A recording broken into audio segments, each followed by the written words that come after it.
Hello, this is Sabina at Cross Keys Crafts with the Visible Image Artist Trading Card swap for December 2024. And the topic this month, I hope I'm not getting this wrong, is a glittering December.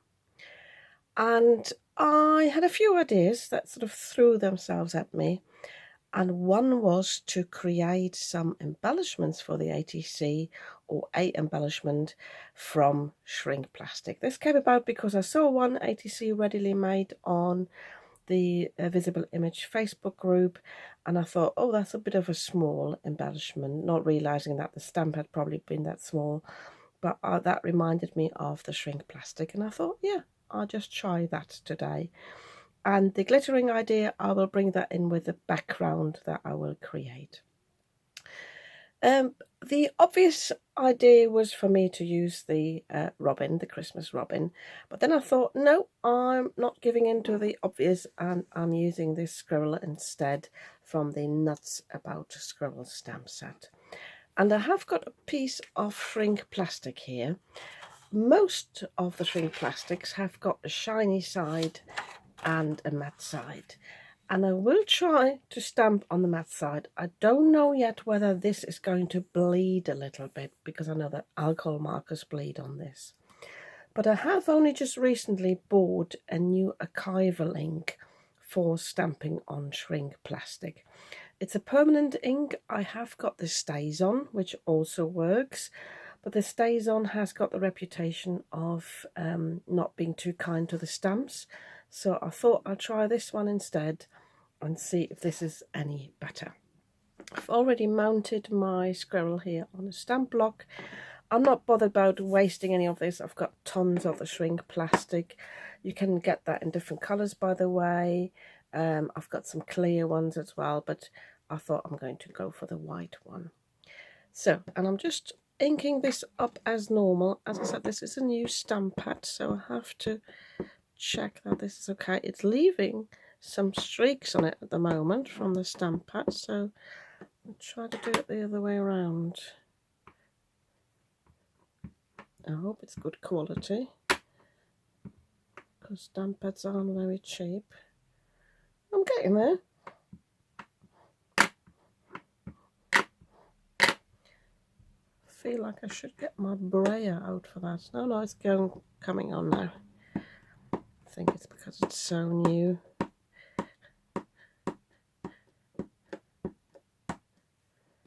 Just checking it against the light, there's still some missing there.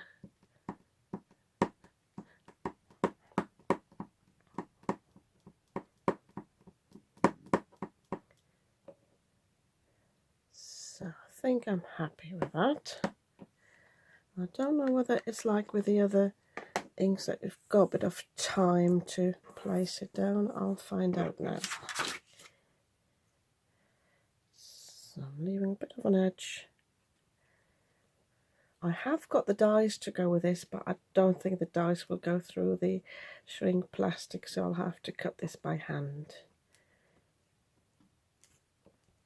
So I'm especially applying pressure here where I know the stamp sometimes leaves a little bit of a gap.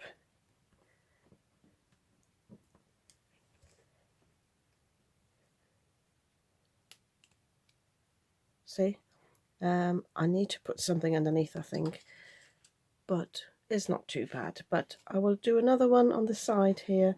I'll quickly do this off camera to keep the video short. What I will do is just put like a pad underneath, or I could use a squishy mat, and just to give it a bit more pressure. Also, I've got a few spots here. Don't know if camera picks them up. That might be some residue on the stamps, so I'll take that off first. The second stamp wasn't much better, and this is the third one. That's with my StazOn ink. So I thought I'd give that a try. So you see, I've got definitely more colour. So whether it's just the ink pad or whether I need to apply more, I don't know. But I'm going to work with this because I'm colouring this in anyway, so I don't need to bother too much. Obviously I will see less of the fur, but once this shrinks, the colour it intensifies anyway, so that doesn't really matter. What I need to do though is definitely go over this with a pen on the eyes, and obviously I will colour in the fur. I'm just popping in to show you this. To clean the stays on off, I've got the stays on cleaner, and I find that's the best one to use. Ideally you do it straight away to loosen that ink and get your stamp as clean as possible. So I'm just basically dabbing that off, leaving that to sit for a moment, and then I'm taking it off, and then I also will run it underneath my tap enamel. You can see most of it's coming out. And if I feel I need to go into the nooks and crannies that again, I can just apply a little bit more. And I run it underneath my tap just to neutralize whatever is in here, because as I said, it's definitely not good for your stamps. But yeah, you can see most of it is coming out there. For the colouring, I'm using a fine pen. This is what I had for ages here, which is a waterproof pen. And I'm just tracing the eye a little bit here, because I didn't stamp too well. Normally, obviously, if you stamped it well, you wouldn't have to bother about that. I find this is the most important thing about the scribble here, is the eye. So maybe a little bit the nose. I want that to be fairly prominent. And for the rest, I'm just colouring this in with two of my alcohol markers. I think they even know they're the same brand. I think they're from Germany. It doesn't really matter. You can use crayons to colour these in. Alcohol markers work well. Even like glitter gel pens work. But although the topic is glitter, I want to keep these, the shrink plastic bits plain. And then I will, as I said, use the glitter for the background. So I will quickly do this off camera, and then I will also cut the scribbles out. I will do all three of them just in case, and then I'll show you how we shrink them. Now I changed my mind. I'll show you how I colour them, because one thing I forgot to tell you is this bleeds with the alcohol markers as if you're colouring in on vellum. So when you go like this, you can see it spreads quite quickly. So I'm just putting a little bit of colour down with a brown. And obviously where I've stamped the black, this will sort of turn a little bit darker. And then if I come in with the lighter colour, which is the orange, just trying to use a fine tip, I can basically blend this in a little bit. I'm not getting too close to the edges because I don't want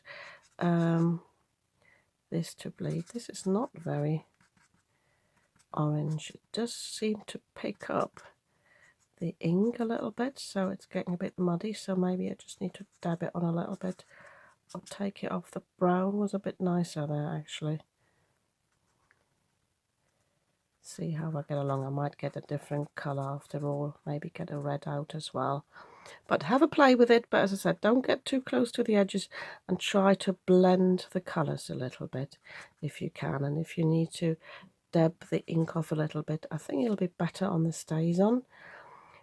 It could be, I'm not quite sure, that the archival ink is actually not suitable for alcohol markers. I'll find out for you, but as I said, just wanted to show you this quickly here. Okay, a little disclaimer here. As I suspected, the alcohol markers actually dissolve the ink, so that all disappears. I don't mind this too much. I'll have a try how this looks once I've shrunk it, but I suggest to use different media. And for these two, I have just used my Black Widow pencils. Oops, that one's upside down. So I just used an orange, an orangey brown, and a darker brown. This looks more like a wombat, to be honest. This one's the one with the stays on, that's stamped a little bit better, but I don't mind them either way, and I'll see which ones I'm going to use afterwards for the ATC and the card. So The other thing I thought I'd try whilst I'm off camera is how well the die works for the shrink plastic, and it works perfectly. So I just die cut these all, no problem at all. I didn't even need an extra shim, but that might depend on the thickness of your shrink plastic as well, but with mine it worked fine. So I'm now getting my little pancake maker ready, and I will show you how I shrink plastic in that. So this is my little pancake maker. I used to do shrink plastic in the oven, and you can do that. It's actually quite straightforward. You just preheat up your oven, you put the shrink plastic on a baking sheet, and then it just shrinks there as well. The only problem I always had with shrink plastic is if you have bigger pieces, they can curl up, and then one side can stick to the other side, and then it's lost. You don't really have any control over it. You can heat shrink plastic with your heat tool as well. I've never been super successful with it. The advantage of having the pancake maker, and then these don't cost a fortune, so if you make a lot of shrink plastic, it's worth investing in it, is because you've got the lid over it, the things can't curl up. So it's preventing them from curling up, and you always get good results. So I'm letting mine heat up a little bit. Be careful, this can get really hot.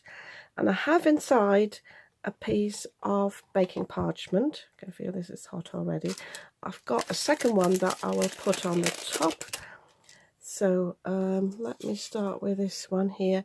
So I'm just popping that inside, popping this on the top, closing the lid, and then I need to be a little bit patient. The bigger the pieces, the longer it takes for them to shrink. Once they have shrunk almost to the smallest size, you can check on it, but don't open it too early, because if it is still curling, you might end up with it, you know, sticking together. So I've also used mine on a tile here, because I don't want my mat underneath to melt really. So can't see inside obviously, so I can open it up not like this. I'm also using, I've got these little spatulas, I think they're from the works or so, and I can see this now, and I can see it's perfectly melted. So whilst it's still warm, I can press it a little bit. Once it is hardened, and they're hardened quite quickly, I can pop it off here. It's a little bit bent, but it doesn't matter. And you can see, oh well, yeah, maybe you can't because it's so far away. So you don't really see much of the sort of bad stamping. It's just a little bit dark, this one. So that's what I meant earlier. The colours I intensify with the shrinking process. So you actually want to go a little bit lighter than you want to be at the end. So I'm just showing you this one, and then the other one I will do off camera. And these, I've got a few shrink plastic videos on my channel already. These are great to create earrings. Obviously you have to poke a hole in before. They can make little badges. This one I think I might let go of because it is a little bit too dark. But it's just a piece of plastic. It doesn't cost a fortune. I'll try to remember to link to my source below from the shrink plastic. I got it from Amazon. And depending on what packs you get, they're not too expensive. So this one's definitely better. Very cute. Oh, let me lift it up for you and you can see what it looks like. Does it focus just about? I think my eyes aren't focused on the screen. So as I said, I'll do the last one off camera.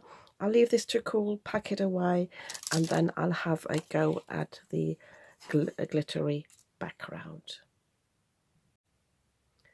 For the background, I have got this stencil here. I'm going to link to it below. I've forgotten what it's called. And I have just taped a little piece of cardstock on the back here. I will cut this down afterwards. And I want to do some heat embossing, but with some glitter embossing powders. I've got this green sparkle. I think this one was called a green tinsel. Don't ask me about the brands, but they're basically embossing powders with glitter in them.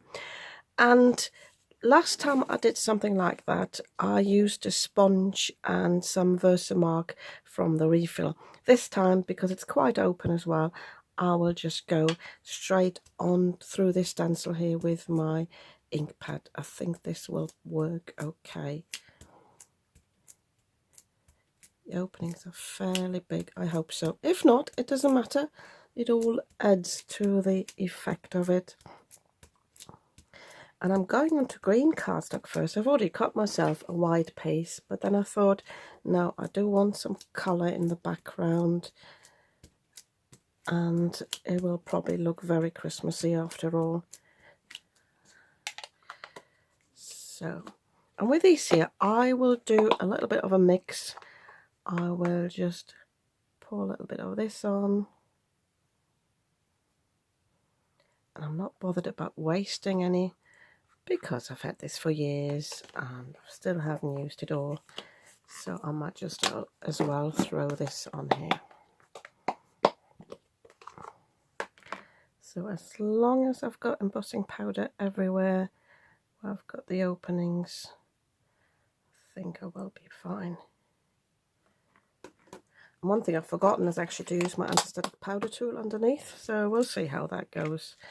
So I'm just giving that a little bit of a shake if I can, and flipping it over, because I might just use that one for the main card and see what happened here. Yeah, I'm happy with that. So I'm going to heat set this now. I'm being a bit mindful that I've still got static on my stencil here, so I'll see how I work with that. I might have a little brainwave whilst I'm heat setting this off camera. So I will try to heat set it from the back so it doesn't blow away. That's important, especially with these glitter embossing powders, otherwise the glitter will flow away straight away before it heat sets. So as I said, I quickly do this off camera. My glitter is heat set. I have got an area here where it's quite matte, and that is because I overheated it. So be a bit mindful when you work with embossing powders. But it doesn't matter, I can probably cut that off anyway because the panel is bigger than an ATC. So, and I had another brain fog moment, and I will put a little disclaimer in the video. I was thinking, why is my stencil covered in glitter and embossing powder? Of course it is, because I should have taken it off before I applied the glitter. I sometimes do these things. So obviously I've got lots of Versamark on there, and that holds on to the embossing powder, but never mind. So I did a second panel here that I did with this stencil, and there with this one I took it off before I applied the embossing powder, and this obviously is easier to clean up, but that's got a good look to it as well.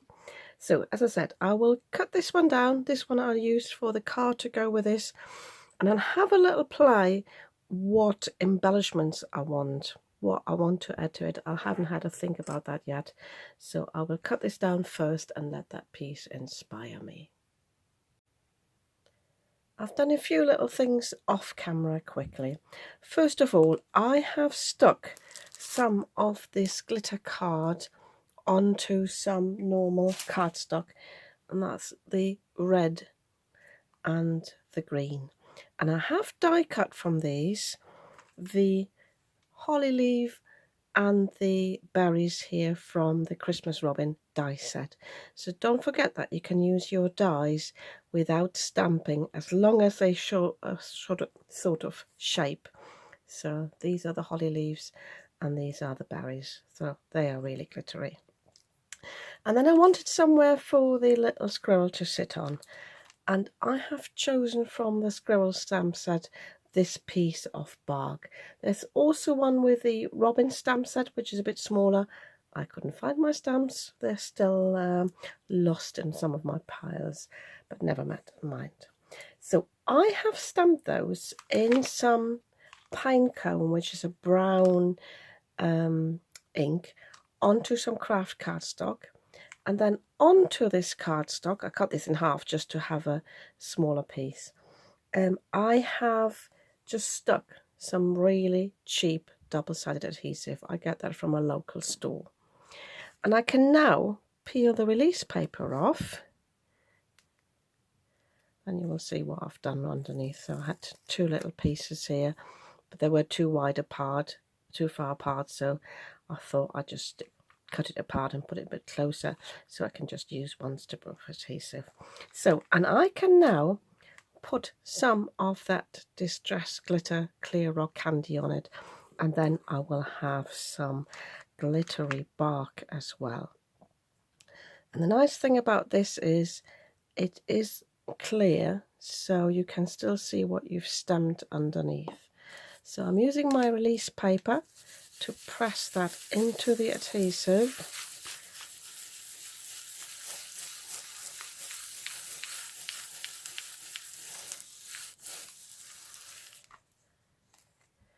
So it's a little bit messy, but not too bad. I can take the remainder off there, and you can see it there. I will put this back into the pot now, and then I will just go over this again just once more, just to make sure it has adhered properly, and then I will die cut these pieces to glue onto my cards. All that's left for me to do now is to adhere all the bits on the ATC and the card. I won't go right to the edge here because I know I will have to cut some off. So I'm placing this on here. I don't want to go right to the bottom because I don't want to cover that bit of green. I actually have a little bit of scrap paper underneath. Ignore the writing. It's probably a note for one of my videos. So, and on the little scribble, I have put some red tape, just checking that it's the right one for the ATC. So, you can also use a glue dot. You could use some hot glue on it, but I think this will be sufficient. So I want this to sit on the bark here, just checking that it's picking it up, just pressing from the back, and then I can arrange some of these on here. So I will quickly do this off camera. You've seen now how I've attached those, and I think then I'm finished with both the card and the ATC. Here are my ATC and my accompanying card. I'm really pleased with these. They are so glittery. There's a little bit of glitter coming off as you can see on the squirrel, but I think, yeah, I think they're so cute. So on this one I added a sentiment. That's from the cupcake set, whatever it's called. I just stamped the good times there, heat embossed that, sorry, stamped it in a green on green cardstock and just heat embossed it in clear because I felt it needed a little something there and I didn't want to add any more leaves. Yeah, and I think this is as well really pretty. Just in case you're wondering, this green cardstock, I've always had this, it always was this size, so I thought I'd take it as it is and just have a big frame around it on the card. Normally I would have cut it a little bit bigger, but yeah, I think these are really cute and I'm sure the recipient will enjoy these as well. Yeah, and if you like these, you might want to give me a thumbs up. And if you'd like to see more of what I'm creating, you might want to subscribe to my channel. I'd be very happy about that. And I'll see you soon with another video.